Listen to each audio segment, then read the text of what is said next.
الرحمن الرحيم وما محمد إلا رسول قد خلت من قبله الرسل أفإن مات أو قتل انقلبتم على أعقابكم ومن ينقلب على عقبيه فلن يضر الله شيئا. Dearest sisters and brothers, viewers and listeners, Assalamu alaikum wa rahmatullahi wa barakatuh. This is our fourth week in looking at the Prophet of Allah Muhammad in the Qur'an. And to quickly just recap and then to move on, the first thing we learned that this was the messenger of Allah. Nothing more than the messenger of Allah. And nothing less than the messenger of Allah.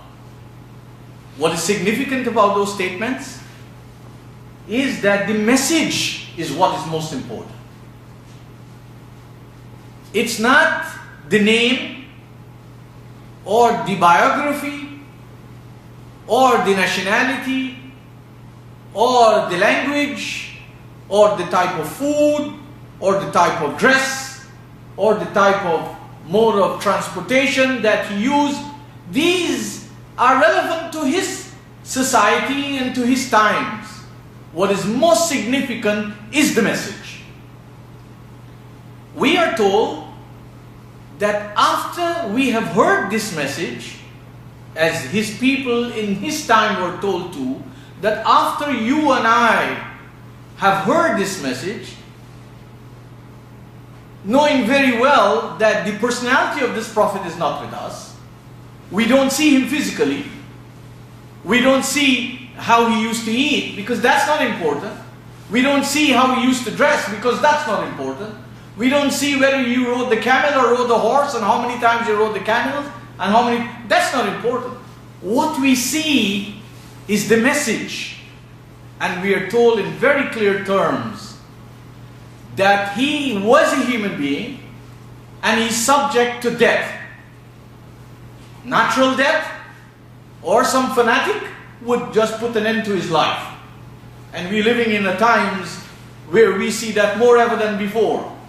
Even in the developed world, in the 21st century, we see, of course, lots of people die naturally, but lots of people are being relieved of their lives by religious fanatics.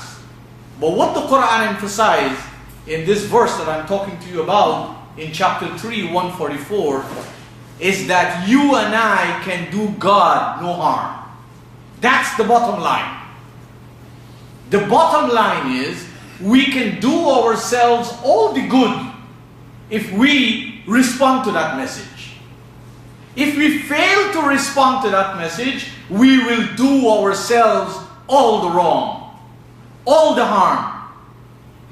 We will subject ourselves. And you can imagine when the head of a home, the mother or the father, do not respond to the message of God's messenger, it's not only their lives, it's the lives of their offspring. You could imagine when somebody who is a professional, who is a worker in society, who is a member of a community, from whichever ethnic background, when that individual failed to respond to divine loftiness, society stands to lose. And that's what the Qur'an wants you and me to always remember. It is in our interest as human beings, as parents, as individuals, that we need to be proactive in the enhancement of society. And when each and every one of us fail to do that, with all the responsible status that we have, then we are contributing to the demise of society. And that's the message that the Qur'an wants you and me to understand from this verse. The Qur'an tells us clearly that he was Allah's messenger. What it means? Any language you and I speak, we go to the reference which is known as the dictionary, A messenger is someone who carries a message or takes a message. A messenger in no language means someone who carries a message but has the option to change the message, to make the message quite different. So the Qur'an tells us in chapter 48, Surah Al-Fath, verse 29, Muhammadun Rasulullah. That means Muhammad was carrying the message of Allah. He was not carrying his own message. He himself had no message. As I told you in chapter 42, verse 30 of the Qur'an made it clear to him that even you, O Muhammad, you had no knowledge what Iman was. You had no knowledge of guidance. And as I told you in chapter 97, وَالضُّحَى وَاللَّيْلِ إِذَا سَجَى مَا وَدَّعَكَ رَبُّكَ وَمَا قَلَى. This is to tell you, O Prophet, and through him all of us, that God's love and mercy and guidance is for all of us. God is not angry with anybody. It is people who live lives as if divine grace is far from them. أَلَمْ يَجِدْكَ يَتِيمًا فَآوَى وَوَجَدَكَ ضَالًا فَهَدَى. The Prophet was lacking guidance. He wasn't born with any Qur'an. Like in Surah Yusuf, chapter 12,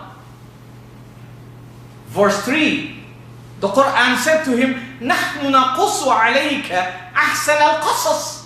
O Prophet, we are narrating to you the best clippings. نَحْنُ نَقُصُّ عَلَيْكَ أَحْسَنَ الْقَصَصِ بِمَا أَوْحَيْنَا إِلَيْكَ هَذَا الْقُرْآنِ. Through what we are communicating with you and to you through this Qur'an. وَإِن كُنْتَ مِنْ قَبْلِهِ لَمِنَ الْغَافِلِينَ. And you were unmindful of them. You were unaware of them. Now if the Prophet of God and all prophets of God were like this, they were not born with guidance. They were not born. What about you and me? It doesn't matter who is your mother and my mother, with all due respect to them. It doesn't matter who is your father and my father, with all due respect to them. It doesn't matter which community you come from or I come from. It doesn't mean we are guided. Guidance is something we have to want and have to labor and sweat and toil and sacrifice and struggle for, especially in an age of idolatry and darkness. Nothing changed in our times as in the time of the Prophet.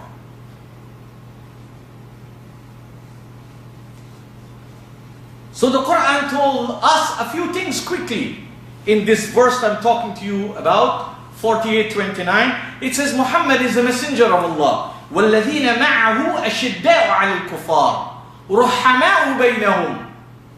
That those people who give up the culture and the traditions and the religion of their forefathers, there are two characteristics here right now. There are more to come. The first characteristic, أَشِدَّاءُ عَلَى الْكُفَّارِ. They stand resolutely firm against kufr. Whether that kufr is with their mothers and fathers, whether that kufr is with their relatives, whether that kufr is with their countrymen or countrywomen, whether that kufr is with their friends. That's the challenge for you and to me and for me, which most of us are unaware of and we have no plan of action for. Because we continue to befriend the people who have no relationship with the Book of Allah, who insults the Book of Allah, who make a mockery of the Book of Allah. We love them more than anything else. Why? Because they are our mothers and our fathers. They are our countrymen and countrywomen. They are from our group, our circle. They are from our friendship. The Qur'an told us of a quality that if you and I follow the Prophet, you can't follow the Prophet and at the same time caress kufr. أَشِدَّاءُ عَلَى الْكُفَّارِ.